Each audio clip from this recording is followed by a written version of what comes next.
Immobilization number 5, GoQ. GoQ is a bar arm. Immobilization number 1 is an arm bar. It's just the opposite.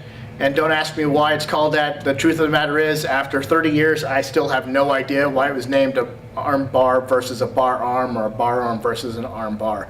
To me, it's the same thing, but it helps me memorize it. So when I learned a number 5 and they called it a bar arm instead of an arm bar, I was able to associate it with it. But if you just remember it's immobilization number 5 or GoQ, you're good to go. If you go and review immobilization number 2, you're going to see that it comes out of number 2, and that'll help you understand how to be able to apply it. Okay, it's very similar to number 1. If you look at number 1, it's a dysfunctional move against the back of the elbow, right? But you notice that my hand is bent. So I'm no longer here with the C grip as in number 1, but my hand is holding the top of his hand and then hyperextending his wrist, and then I apply over into this position. Now again, this is the basics. All of these basic videos on immobilizations, we're showing you the basic elements. We're not going into the subtleties that are going to allow you to really truly manipulate a person's body, the biomechanics, if you will, or the physics that are involved in it. Right now, you're just learning how to apply the technique, get a basic understanding of how the anatomy works and how the technique works. Then you will take this knowledge and you'll advance it in steps through intermediate and advanced practice. Okay, so hand over the top, as in number 2, like here. So again, go review number 2 because it'll help you out. These two are applicable to each other, right? Gooseneck position. So when I reach over the top, it's the same grip as number 2. My hand comes up in front of me like this, thumb down, and grabs the top of his thumb. But rather than going into number 2, I'm going to rotate his hand out and go into a very similar push technique or a movement that you would find in immobilization number 1, again in the basic, intermediate, and advanced techniques. So as I go here, I'm now into number 5.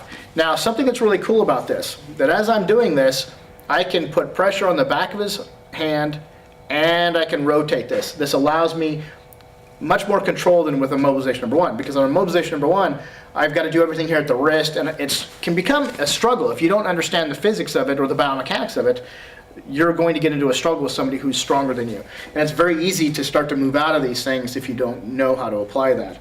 The cool thing about number 5 gives me a little bit more pressure and allows me to manipulate the arm by just twisting it inward, okay? So, sorry. All right. So immobilization number 2, if I were here in number 2, looking at that dynamic, right, I can move to number 5. Or from number 5, if he starts to apply pressure back to me, I can go into number 2 and then back into something else, okay? So again, immobilization number 5, very similar to number 1 in terms of the pressure you put against the back of the elbow, similar to number 2 in terms of your grip, right? So my grip here rotates it over, my hand goes on the back. So here, number 5. We'll move around to the other side really quick. Number 5. Okay, and again, I'm not really forcing him down. This is basics. I'm working with him. I'm not trying to take advantage of his posture or put him on the ground. I'm not doing takedowns at this point. This is just basic immobilizations. Number 5, I'm going to rotate it to the side here so you can see it. Look at the grip. Putting pressure on the back of the elbow. If I move it around, see from the back side here, back of the elbow, and I move it nice and tight. And then from here, you can see it as I rotate. I can continue to apply pressure here. And there are takedowns that go specifically with this.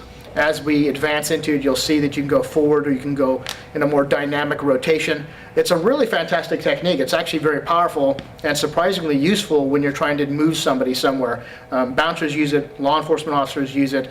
If you ever need to move somebody in and out of some place, get them out of a car. If you ever need to move them out of a building, like as in do 86 them from the building, like you're not welcome here anymore. There's a lot of things you can do like this that are relevant. So immobilization number 5, GoQ, corresponds to immobilization number 2, NICU, and EQ number 1. Go check those out because they're all relevant.